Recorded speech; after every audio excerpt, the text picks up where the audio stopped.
Hello बच्चों, मैं हूं जहीर सर, आपके केमिस्ट्री का टीचर।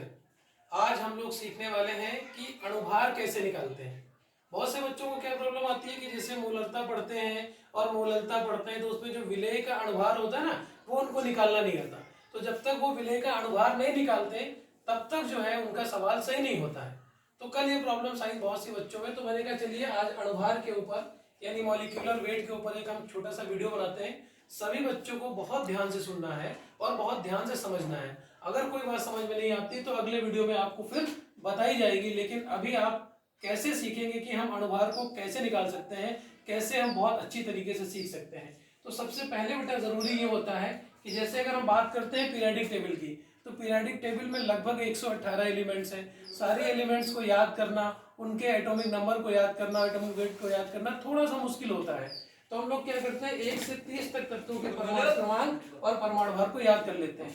जब तक हमें ये नहीं याद होगा तब तक हमारे लिए एटॉमिक वेट का निकालना थोड़ा सा मुश्किल हो जाता है, क्योंकि इसके बगैर नहीं निकलेगा।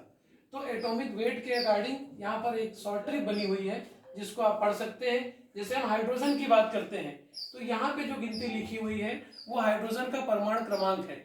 यहाँ पे जो गिनती लिखी हुई है वो हाइड्रोजन का परमाणु क्रमांक है, यानी उसका एटॉमिक नंबर है। फिर ये हाइड्रोजन का प्रतीक H लिखा हुआ है, इसके ऊपर आप बात करते हैं तो ये हाइड्रोजन का एटॉमिक वेट है यानी परमाणु भार है। तो इस तरीके से हम इसको शॉर्ट ट्रिक में कैसे पढ़ते हैं ये ध्यान रखना है बेटा। जैसे मैं पढ़ता हूं वैसे ही आपको पढ़ना है और मेरे साथ साथ दोहराना है, ठीक है ना। Are you guys ready? हाँ बोलो, are you guys ready? Yes, sir.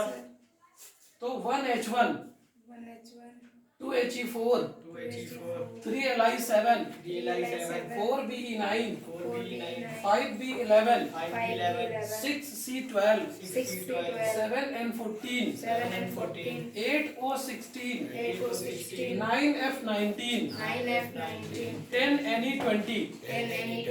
इसी तरीके से 11Na23 से लेकर के 20Ca40 तक तथा स्कैंडियम 21 से 45 से लेकर के 30Zn65 तक लर्न कर लेंगे। जब तक आप इसको याद नहीं करेंगे आप किसी भी यौगिक का अणुभार नहीं निकाल पाएंगे, क्योंकि यौगिकों के अणुभार को ज्ञात करने के लिए सबसे इंपॉर्टेंट है कि उसके अंदर जो तत्व आए हैं उनका परमाणु भार पता होना चाहिए। तो चलिए हम लोग कुछ तत्वों के अणुभार मतलब कुछ यौगिकों के अणुभार निकाल लेते हैं। तो यहाँ पर देखिए अणुभार ज्ञात करना दिख रहा है ना आपको, यानी मॉलिक्यूलर वेट हम लोग निकालने जा रहे हैं। सबसे पहले बात करते हैं H2O की। किसकी बात करते हैं? H2O को तो सभी जानते हैं, H2O जल होता है ना। H2O जल होता है। अब इसमें देखिए बेटा ध्यान से, H2O में एक मतलब हाइड्रोजन का एटम है, कितने एटम है इसके? 2, और ऑक्सीजन का कितना है? 1। तो हाइड्रोजन के 2 एटम है यानी 1 इसका परमाणु भार हो गया, और 2 एटम की वजह से 2 से गुणा करेंगे, प्लस ऑक्सीजन का कितना होता है? 16। तो इस तरीके से 2 एकम 2 और 16 टोटल कितना होता है? 18। बात समझ में आ गई? यानी हाइड्रोजन का परमाणु भार हम यहाँ से देखते हैं, हाइड्रोजन का परमाणु भार कितना है? 1 है ना, और हाइड्रोजन के एटम कितने हैं? 2। तो एक परमाणु भार 2 एटम होने की वजह से 2 से गुणा किया, प्लस ऑक्सीजन का परमाणु भार आप यहाँ पे देखते हैं कितना है? 16 है। तो 16 रख दिया तो 2 एकम 2 और 16 कितना हो जाता है? 18 हो जाता है। इसी तरीके से हम कार्बन की बात करते हैं, कार्बन डाइऑक्साइड यानी CO2 की बात करते हैं, तो कार्बन का 1 एटम है। आप यहाँ देखिए कार्बन कहीं पे लिखा होगा, कार्बन है ना, तो कार्बन का परमाणु भार कितना है बेटा? इसमें 12 है। तो कार्बन का परमाणु भार हम क्या लिखेंगे? 12। प्लस ऑक्सीजन है, ऑक्सीजन का परमाणु भार हमको याद है कितना? 16। तो हम क्या करेंगे? 16 गुणा 2 कर देंगे, क्योंकि इसके 2 एटम्स हैं। तो 12 और 16 दूनी 32, और टोटल काउंट करेंगे तो कितना आता है? 44। ठीक है ना। चलिए आगे चलते हैं।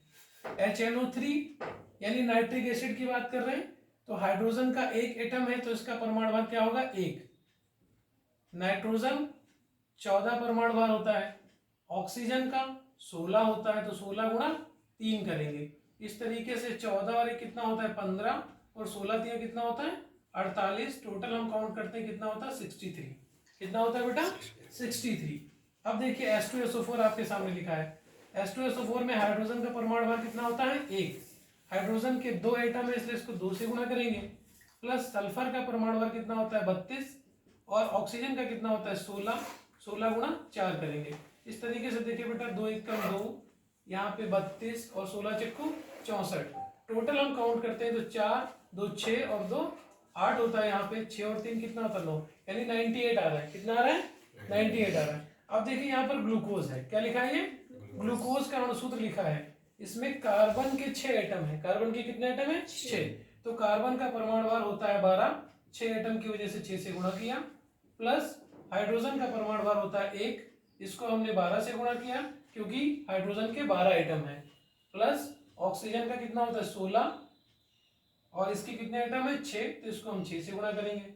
इस तरीके से बेटा होता है 12 छन 72 और 12 एक कम 12 और 16 छन 96। जब हम इसको जोड़ते हैं तो 6 2 8 2 10 का सिफर 80 लगा 1 10 1 11 7 18 180। ठीक है ना। तो कुल मिला के बात यह है कि H2O का अणुभार हमने निकाला 18, CO2 का निकाला 44, HNO3 का निकाला 63, H2SO4 का 98 और ग्लूकोज का कितना 180। ग्लूकोज की तरह ही फ्रक्टोज होता है जिसका भी मॉलिक्यूलर फार्मूला यही होता है, इसलिए फ्रक्टोज का भी अणुसूत्र कितना यही रहेगा और अणुभार कितना आएगा 180। तो मेरी कहने का मतलब ये है कि जो कुछ भी आपको समझाया गया होगा आई थिंक थोड़ा बहुत तो आप समझे ही होंगे ना। तो अगर थोड़ा बहुत आप समझ गए हैं तो कुछ मैं आपको होमवर्क दे रहा हूँ जिससे आपको घर से करके लाना है। कहाँ से करके लाना है हाँ, क्योंकि प्रैक्टिस जब तक नहीं करेंगे तब तक कैसे पता चलेगा कि आपने चीजों को सीखा है। तो होमवर्क के लिए बेटा कुछ क्वेश्चंस हैं, ये आपको करके लाना है। यहाँ पे ध्यान से देखिए बेटा, होमवर्क इसको नोट जरूर कर लीजिएगा। होमवर्क में हम लोग HCl का अणुभार निकालने वाले हैं, इसका HCl का निकालने वाले हैं। दूसरा देखिए हम लोग बात करते हैं C12H22O11 की। आई थिंक ये फार्मूला सबकी समझ में आ रहा होगा। किसका है ये सुक्रोज का है। किसका है सुक्रोज का है। उसके बाद अगर हम लोग NO3 का निकाल लें कोई दिक्कत होगी क्या? ये तो बहुत आसान है ना। यूरिया का निकाल लेते हैं NH2CONH2 यूरिया होता है ना। एक और लिख लेते हैं अमोनियम साइनाइड का NH4CNO। ठीक है, इसका निकालेंगे हम लोग। तो आई थिंक आज के इस वीडियो में इतना ही। मिलते हैं अगले वीडियो में। होमवर्क करके सारे बच्चे आए। अगर कोई दिक्कत आती है तो कल के वीडियो में वो प्रॉब्लम्स आपकी सॉल्व की जाएगी। तब तक के लिए आप लोग इसकी प्रैक्टिस करें। Thank you.